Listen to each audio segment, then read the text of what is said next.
Coach Walsh is very proud of the success his players have had over the years here at A&M Consolidated. And there are also several student leaders who overwatch the members of the band and make sure no one suffers from heat exhaustion. This roller coaster weather we've been having in the Brazos Valley has wreaked havoc on the non-irrigated trees here at the Royalty Pecan Farm. Now the pet moves along just with upper body strength. And as you can tell, it really doesn't take a lot when you take everything into consideration. Despite the accident, 7 months afterwards, Mark enrolled in school here and is currently pursuing a degree in chemical engineering. In this home, a terrible crime happened. Fortunately, it's just part of the Texas A&M Forensic Science class here at the Riverside campus. Cue the Who. The Bryan High Band isn't marching to a different beat this year. They're just trying to beat the heat. With the sun beating down on band members with the consistency of a metronome. Keeping an eye on the students' well-being is the first concern for instructors. Typically the biggest issue we have is younger players who are not used to the conditioning will not eat a good breakfast, so they come, they don't have the calories, they get sick. We started on the 1st of August and we've been hitting the ground running hard. Zach Spicker's a junior and he's been playing in a band for 7 years.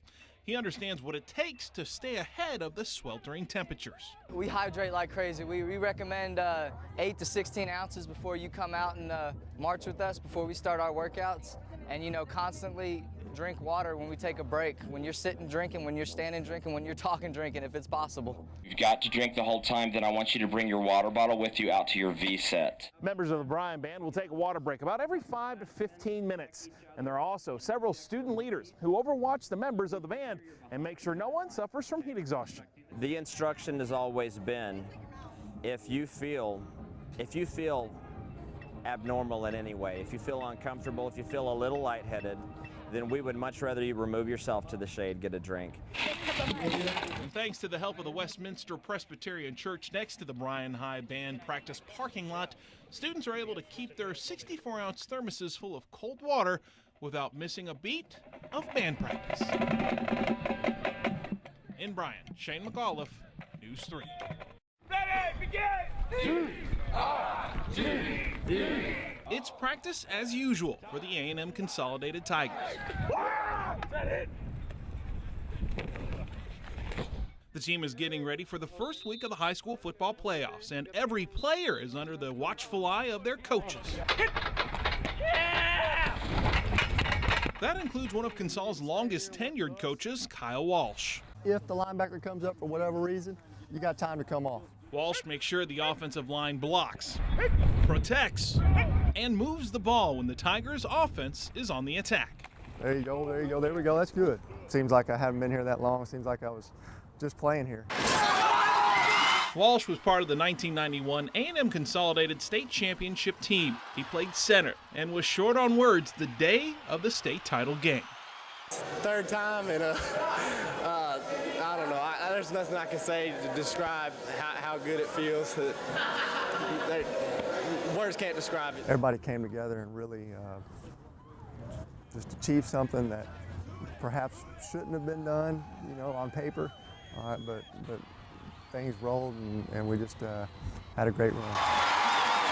Walsh went on to walk on at the University of Texas, and the college freshman was returning to Austin after celebrating his 19th birthday in College Station when life threw him an awful blindside. I was with my friend Ryan Schwab, and in Manor, I had a blowout. Truck spun and rolled in the ditch 3 or 4 times. My side of the car was kind of caved in and broke my neck somewhere along the way there. I remember saying, I can't feel my legs. I have vague memories of it. I guess it's one of those things that God kind of protects you there and takes those memories out. Kyle started his rehab just 2 weeks after the accident.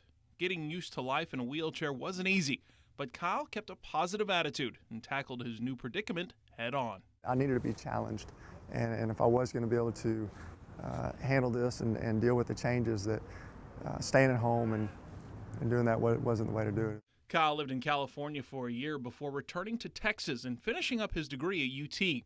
After graduation, Kyle moved back to College Station after getting a job offer at his alma mater. It's been just an unbelievable opportunity for me to be able to come back to my hometown, work with people that coached me and taught me whenever I was in school, and then just be able to work with some incredible kids. I never questioned his knowledge, but I questioned how he was going to do it. And then just seeing him do it kind of answered it. Cameron Sermon is a senior offensive lineman and not the only one who had to take a double take when his coach had a different perspective on the game. Yeah, if you got a 3 and a 5, you're going to have to block down. All right, that's like an even front. When they first come in, they're like, who is this guy in a wheelchair? But I hope just from being around that before long the chair kind of disappears more than anything, and they listen to me as a person and as a coach. Thanks to Sermon's size, ability, and Walsh's coaching, the senior will be heading to Purdue next year. I want to thank him just for he put together my highlight tape and basically got me recruited. So, thanks. Coach Walsh is very proud of the success his players have had over the years here at A&M Consolidated, but it's the coaching he does at home that really lights up his life. Give him 5. All right. And it's been neat to see Kyle be a daddy. He's a great dad. Kyle's life took another turn in 2004 when he met his future wife, Audra. Just happened that the prettiest girl in Barnes & Noble was sitting right next to me, and you know, got the nerve finally to ask her to get the book down.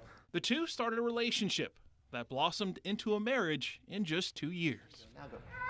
Go, go, go. And just last year, the couple adopted their daughter, Adelie.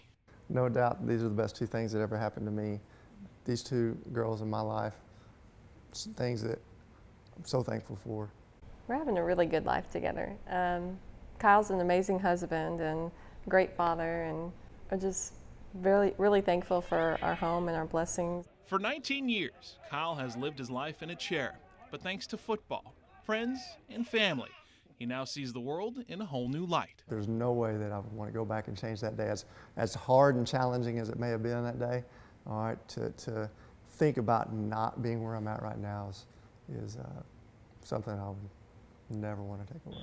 Kyle Walsh providing the Tigers with a role model, coach, and champion. In College Station, Shane McAuliffe, News 3. Chester Jones has one piece of advice when it comes to manual labor. Your hands are your best tool. We don't have any spare parts. Despite being 88 years old, Jones jumps around this Bryan warehouse working on a project that is close to his heart. Hello. I'm at the point where I'm retired. I don't have anything else to do. I drive my wife nuts if I stayed home, so I can come down here and work. Along with several other retirees and volunteers, Chester leads the Brazos Valley Pet Project, or Personal Energy Transporter. The pet gives people in underdeveloped countries with disabilities the ability to move around.